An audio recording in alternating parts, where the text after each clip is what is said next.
एक तो एनसीईआरटी में आप देखोगे नेक्स्ट टर्न पर आपको एनसीईआरटी के जो क्वेश्चंस हैं वो भी यहाँ स्क्रीन पर मैं करवाऊंगा प्रोजेक्टर के थ्रू। तो शुरुआत के क्वेश्चंस उसमें एनसीईआरटी में सापेक्ष गति के ही दिए हैं। शुरुआत के अगर 10, 12, 15 क्वेश्चन देखोगे तो सापेक्ष गति के मिलेंगे।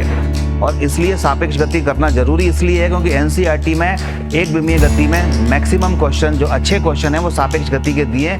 और आजकल पेपर बन रहा है किससे? पूरा एनसीईआरटी से। तो इसलिए वो अपने को करना जरूरी। इस बार अपन ने 2 चीज़ें नई ऐड की हैं क्योंकि आजकल ऑनलाइन ऑफलाइन में बहुत सारी अपन इलेक्ट्रॉनिक चीज़ें या जो है बहुत सारी टेक्नोलॉजी बढ़ाते जा रहे हैं। तो 2-3 चीज़ें नई की। एक तो ऐप है। ऐप तो खैर 2 साल से चल रहा है, जो लास्ट ईयर पढ़े होंगे उनको पता होगा। उसमें अपना प्रॉब्लम सॉल्विंग चैट रूम है कि कहीं कोई घर पे बैठे हैं अपन और कोई सवाल लगा रहे हैं नहीं आ रहा तो अपन उसका फ़ोटो खींच के उसमें चैट रूम में डाल दो। तो उसमें बहुत सारे बच्चे आप जैसे और जुड़े होते हैं, ठीक है ना, मैं भी जुड़ा होता हूँ। तो आपस में डिस्कशन करते हैं उस क्वेश्चन पर। तो कई बार 90% तो आपस में बच्चे ही उसका जवाब दे देते हैं। जैसे मान लीजिए तुमने कोई क्वेश्चन डाला, इनको आ गया, तो मैं बार बार यही कहता हूँ कि आप लोग उसको दिन भर में एक बार एक पर्टिकुलर समय निकाल करके 10 मिनट के लिए वो चैट रूम देख लो, ठीक है, कि उस चैट रूम में आज कितने क्वेश्चंस बच्चों ने पोस्ट किए हैं। क्योंकि जिन बच्चों ने वो क्वेश्चंस पोस्ट किए हैं, ध्यान से सुनना, तो उनको नहीं आए तभी तो पोस्ट किए हैं। ऐसे थोड़ी ना फोटो खींच के कोई भी डाल देगा। तो हो सकता है कि वो क्वेश्चन बहुत इंपॉर्टेंट हो। जो नहीं आते किसी बच्चे से वही इंपॉर्टेंट होते हैं। जो सबको आ गए वो तो सिंपल है, तुम्हें भी आ जाएंगे, सबको आ जाएंगे। लेकिन जो नहीं आए हैं, मैं देखता हूँ चैट रूम में जितने क्वेश्चंस होते हैं बड़े क्लासिक क्वेश्चंस बच्चे डालते हैं, बहुत अच्छे क्वेश्चंस वो होते हैं। तो उनके जवाब अगर आपको आ रहे हैं तो आप जवाब दीजिए, कॉपी पर लिख करके उसका फोटो खींच के डाल दीजिए। क्योंकि आप अगर उसका जवाब जानते हैं तो आप जब किसी को समझाते हैं तो समझ लो आप उस क्वेश्चन में या उस कॉन्सेप्ट में बहुत पक्के हो गए, तभी तो समझा पा रहे हो, ठीक है ना। तो ये अगर देखना हो कि हम कितने पक्के हैं अपने कॉन्सेप्ट में, तो हम उस सवाल को दूसरे को समझा सकें, तो उसमें आप समझा सकते हो। फिर दिन भर में मैं भी देखता हूँ उन क्वेश्चंस को, और जब भी मैं फ्री होता हूँ तो फिर मैं जवाब देता हूँ। और जो बच्चों ने उसमें सॉल्यूशन डाले होते हैं उनमें कहीं कोई करेक्शन होता है तो वो भी मैं उसको बताता हूँ। एक तो ये है उसमें प्रॉब्लम सॉल्विंग चैट रूम है। अब चूंकि आगे हो सकता है इस 2021 में नीट का एग्ज़ाम भी ऑनलाइन ही कर दें, क्योंकि कोरोना की जिस तरह की स्थिति चल रही है बड़ा मुश्किल होता है ऑफलाइन एग्ज़ाम कराना। तो जेई का तो हो ही रहा है 2-3 सालों से ऑनलाइन, नीट का ही बचा है। बाकी की पूरी दुनिया के सारे एग्ज़ाम क्या हो गए? ऑनलाइन हो गए, केवल नीट का बचा हुआ है। तो हो सकता है आगे नीट का भी ऑनलाइन ही कर दें, तो हमें ऑनलाइन की प्रैक्टिस होनी चाहिए। अब पता चला आप ऑफलाइन की प्रैक्टिस कर रहे हैं और वहाँ पर ऑनलाइन एग्ज़ाम हो गया तो उसकी प्रैक्टिस है नहीं है, कैसे कंप्यूटर चलाना है, कैसे मोबाइल चलाना है, कैसे पेपर देना है ऑनलाइन, वो आता नहीं, तो हमारा जो साल भर हमने पढ़ा वो बेकार हो जाएगा। तो इसलिए हर संडे को आपके ऐप पर ऑनलाइन एग्ज़ाम ही हो रहे हैं अभी फ़िलहाल, ठीक है। फिर ऑफलाइन भी होंगे, यहाँ पर भी संडे को एग्ज़ाम होंगे ऑफलाइन, लेकिन ऑनलाइन चलेगा। ऑनलाइन हर संडे को चलेगा और वही पेपर ऑफलाइन यहाँ पर भी होगा, सेम पेपर, ठीक है। तो अच्छा, उसमें मैं लिंक खोलता हूँ ऑनलाइन सुबह 10-11 बजे से लगा के शाम को 10 बजे तक, और हर बच्चे के पास उसमें अलग अलग पेपर जाता है, ऑप्शन भी अलग अलग होंगे। इसलिए आप सोचोगे कि जो 10 बजे कर लिया उसने रट लेगा, तो शाम को करेगा कोई दूसरा व्यक्ति, उसको बता देगा तो वो उसके आ जाएंगे। नहीं, पेपर ही अलग होगा। अगर 100 बच्चे एग्ज़ाम दे रहे हैं तो 100 तरीके से उसको सफल करेंगे। वो टेक्नोलॉजी है, सॉफ्टवेयर है, 100 तरीके से उसको सफल कर देता है, हर तरीके से उसको चेंज कर देगा वो, ठीक है। एक तो ये नई बात है कि ऑफलाइन ऑनलाइन दोनों होगा। तीसरा, अब आगे 10-12 दिन में 15 दिन में यहाँ इंटरेक्टिव बोर्ड लग जाएगा। तो कई बार जैसे मैं क्वेश्चन डिक्टेट कर रहा हूँ, आपके पास भी नोट्स होंगे और इस पे भी यहाँ पे वो क्वेश्चंस आएगा तो आप देख सकते हैं उसको। बहुत सारी उसमें चीज़ें होती हैं इंटरेक्टिव बोर्ड में कि कहीं कोई मुझे एनिमेशन दिखाना है कि मैं कह रहा हूँ ये गाड़ी चल रही है। अब यहाँ तो कल्पना करनी पड़ती है गाड़ी चल रही है और दिख जाएगा ये चल रही है तो ज़्यादा समझ में आएगा।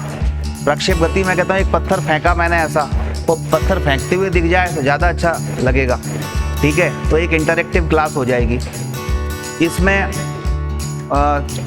वीकली या जो है आगे अपन कुछ क्विज भी रखेंगे इसमें, वो ऑनलाइन क्विज हो जाते हैं उस इंटरेक्टिव बोर्ड के थ्रू।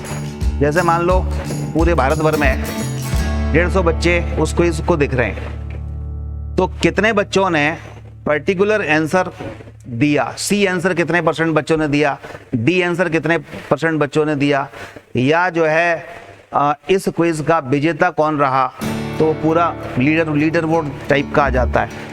तो वो भी उसमें बहुत सारी व्यवस्थाएं हैं। और चौथा जो एक इम्पॉर्टेंट बात मैं बता रहा हूँ, NCERT। अब अपने को NCERT पर फोकस करना है। समय कम है, अगर सही समय पर एग्जाम हुआ, मान लो फर्स्ट वीक ऑफ मई में अक्सर होता है, तो सही समय पर एग्जाम अगर हुआ, वैसे संभावना दिख नहीं रही, हो सकता है कि 1-2 महीने और डिले हो, लेकिन अपन तो फर्स्ट वीक ऑफ मई को ही मान के चलें। तो अगर सही समय पर एग्जाम होता है तो फिर हमें फोकस होना पड़ेगा केवल और केवल NCERT, ठीक है। और बस NCERT के कॉन्सेप्ट से एक एक अक्षर उसका पढ़ लो NCERT का, और एक एक अक्षर पढ़ के उस सवाल, जितने सवाल दिए हैं वो सारे सवाल आपको ऐसे समझ में आने चाहिए कि हर एक सवाल के 10 टुकड़े अपन कर सके। एक सवाल दिया है, इसके 10 और तरीके से कैसे पूछा जा सकता है। और इस बार भी आप देखेंगे 45 में से 35-36 question as it is NCERT से ही कॉपी कर लिए हैं, और कुछ किया ही नहीं, उन्होंने दिमाग नहीं लगाया। तो अगर अपन ने, और केवल इस साल ही नहीं, लास्ट ईयर भी, जब से NTA ने अपने हाथ में ये पेपर लिया है, चाहे इंजीनियरिंग का हो चाहे मेडिकल का हो, वो केवल और केवल NCERT को फोकस कर रहे हैं, किसी और किताब को फोकस कर ही नहीं रहे। ये पक्की बात है। बायो में देख लो, केमिस्ट्री में देख लो, चाहे आप फिजिक्स में देख लो। पहले फिजिक्स में नहीं होता था, पहले 2-3-4 साल पहले फिजिक्स में NCERT से कम आते थे, बाहर से क्वेश्चन ज़्यादा आते, तो इतना सारा पढ़ाना पड़ता था मैं। अब NCERT से आ रहे हैं सीधे सीधे, ठीक है ना। तो अपन बाहर का तो पढ़ेंगे ही, ऐसा नहीं कि वो एक्स्ट्रा नहीं पढ़ेंगे, वो पढ़ेंगे, लेकिन सबसे पहले क्या, NCERT। ऐसा नहीं कि बाहर का सब कुछ पढ़ते रहे और NCERT पढ़ी नहीं। तो अब NCERT को पढ़ने का तरीका क्या, उसके लिए एक अलग से अपनी वेबसाइट है, मनोज नायक physicsconcept.com, उस पर जाएंगे आप। अभी उस पर NCERT की तैयार हो रही है, लेकिन वो जो एक्सप्लेनेशन होंगे वो हिंदी इंग्लिश कंबाइंड होंगे। तो आप खुद पढ़िए पहले एक पैराग्राफ अपन ने पढ़ लिया। तो तरीका बता रहा हूँ कैसे पढ़ना है। आपके पास किताब होगी या ऑनलाइन पढ़ना चाहते हैं, किताब नहीं है तो अपनी वेबसाइट पर जाओ और उस पर एक एक करके आ जाएगी, हिंदी और इंग्लिश की अलग। तो आपको हिंदी में कंफर्ट लगे तो हिंदी में पढ़ लो, इंग्लिश में कंफर्ट लगे तो इंग्लिश में पढ़ लो। लेकिन मैं आपको सलाह दूंगा, अगर थोड़ी इंग्लिश थोड़ी बहुत भी टूटी फूटी अच्छी है तो इंग्लिश में ही पढ़ो। हिंदी वाली जो है थोड़ी टिपिकल लैंग्वेज है, उसकी समझ में नहीं आती, टीचरों को समझ में नहीं आती हिंदी में लिखा क्या है, इतनी क्लिष्ट लैंग्वेज है, इंग्लिश में देखना पड़ता है। तो इंग्लिश वाली पढ़ रहे हैं अपन, और जैसे ही अपन एक पैरा खत्म किया तो फिर उसके नीचे एक ऑडियो नोट आएंगे, ऑडियो नोट्स, यानी मेरी वॉइस में मैं उसको एक्सप्लेन कर रहा हूँगा। उसको क्लिक करेंगे तो जो आपने पैरा पढ़ा है उसमें से कौन कौन से क्वेश्चंस बन सकते हैं, कौन कौन से कीवर्ड हैं जो अपने को याद रखने हैं। जैसे पूरा पेज पढ़ लिया, अब पूरा पेज पढ़ लिया तो पूरा पेज थोड़ी ना याद होगा, आपको रट पाओगे क्या? पूरी किताब के हर पेज के हर शब्द दिमाग में याद होता है क्या? नहीं हो सकता। तो उस एक पेज में मात्र 5-7 ही कीवर्ड निकलेंगे। उनको हम कीवर्ड इसलिए कहते हैं कि उसी से पूरे जो पेज की चाबी हो गए, वही उसी से पूरा पेज खुलेगा। तो अगर 5-7 कीवर्ड हैं तो उन कीवर्ड को याद रखना है। तो आप मेरी लैंग्वेज में उसको एक्सप्लेनेशन फिर से सुनिए, और अपने NCERT नोट्स एक अलग से रजिस्टर बना लो और उसमें उस पेज के केवल कीवर्ड लिख लो, बस, और कुछ नहीं। फिर अगला पेज पढ़ो। तो ऐसी आदत डाल लो, क्योंकि अब बीच बीच में से NCERT से कॉन्सेप्चुअल क्वेश्चंस मिलेंगे। आप चाहे खुद NCERT से खुद पढ़ सकते हैं बुक लेकर के, ठीक है। फिर पर्टिकुलर सेक्शन का एक्सप्लेनेशन चाहिए तो आप मेरे साइट पर जाकर के वहां से एक्सप्लेनेशन ले सकते हैं। तो ये एक नया पॉइंट अपन इसमें करने जा रहे हैं, जहां कहीं भी अपने को उसके पूरे वीडियो सॉल्यूशन की जरूरत पड़ती है। उसमें तो बहुत सारे क्वेश्चन भी होंगे। अब NCERT में मान लो पहले चैप्टर या ये जो मैं पढ़ा रहा हूँ, इसमें मान लो 25 क्वेश्चन दिए हैं। अब वहां पर मैं उसकी लिंक दूंगा, आप क्वेश्चन सॉल्व करो, क्लास में भी करवाऊंगा। और बाद में आपको लगता है कि हम NCERT पढ़ रहे हैं और 25 क्वेश्चन के सॉल्यूशन कहाँ है इसके, तो वीडियो सॉल्यूशन की लिंक हाल के हाल उसी जगह पर मिलेगी। आप क्वेश्चन करते जा रहे हैं, कहीं नहीं जाना, उस क्वेश्चन का सॉल्यूशन कहाँ है आपने क्लिक किया तो पूरा वीडियो सॉल्यूशन उसके पास आ गया, आपको वो समझाएगा। इससे समय बच जाएगा।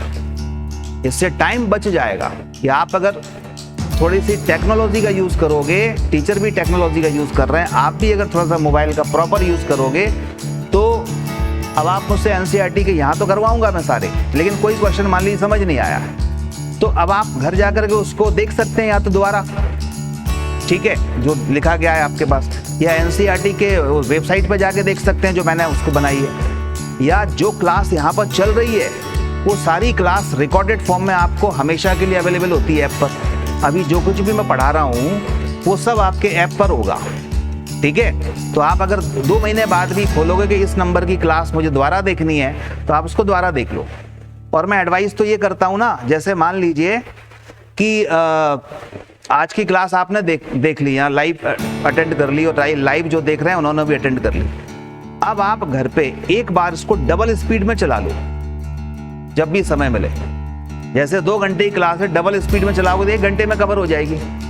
तो 1 घंटे में आप उसको डबल स्पीड में जाके देख लो तो एक बार पूरी क्लास फिर से रिपीट हो जाएगी। ये जो मैं बोल रहा हूँ इसको फॉरवर्ड कर दो, ये तो सुनी चाहिए, ये बार बार क्या सुनना है ना। जो काम की चीजें हैं उनको डबल स्पीड में देख के, और जो फालतू की चीजें मोटिवेशन वाली हैं वो उसको जो है फॉरवर्ड कर दो तो समय बच जाएगा। तो हर क्लास आप 2 बार देख सकते हैं, 2 बार क्या 50 बार देख सकते हैं जब तक आपको समझ नहीं आता। तो ये एक सबसे बड़ी बहुत अच्छी सुविधा है इसमें, ठीक है। अब कुछ लोग कह रहे हैं कि वो कैसे मिलेगी आपके ऐप पर तो मिल ही रही हैं सारी क्लासेस। हाँ, एनसीईआरटी की लिंक जरूर अभी मैं आपको सेंड करूँगा, वो अभी उस पर काम चल रहा है और 1 वीक और लगेगा उसको, क्योंकि हर जैसे ही मुझे समय मिलता है तो मैं रिकॉर्डिंग करता हूँ हर चैप्टर के हर पैराग्राफ को एक्सप्लेन करने के लिए। तो धीरे धीरे पोस्ट होते जाएंगे, तो इकट्ठी एक बार में नहीं मिलेगी। जो पढ़ाते जाएंगे वो एनसीईआरटी के जो नोट्स हैं और ऑडियो नोट्स हैं वो उसमें वेबसाइट पे जाके आप सर्च कर सकते हैं, क्योंकि ये पूरे इंडिया में सबसे पहली बार काम हो रहा है, पूरे भारत में कहीं नहीं है। ऑडियो एनसीईआरटी उसका नाम ही रखा है हमने। बहुत सारे बच्चे सजेस्ट कर रहे हैं सर, है ना। कुछ बच्चों ने नाम अच्छे सजेस्ट किए हैं। एक ने लिखा है एनसीईआरटी गाथा, एक ने लिखा है बोलती एनसीईआरटी, एक ने लिखा है एनसीईआरटी कथा, है ना। तो ऐसे कोई अच्छा सा नाम रखेंगे उसको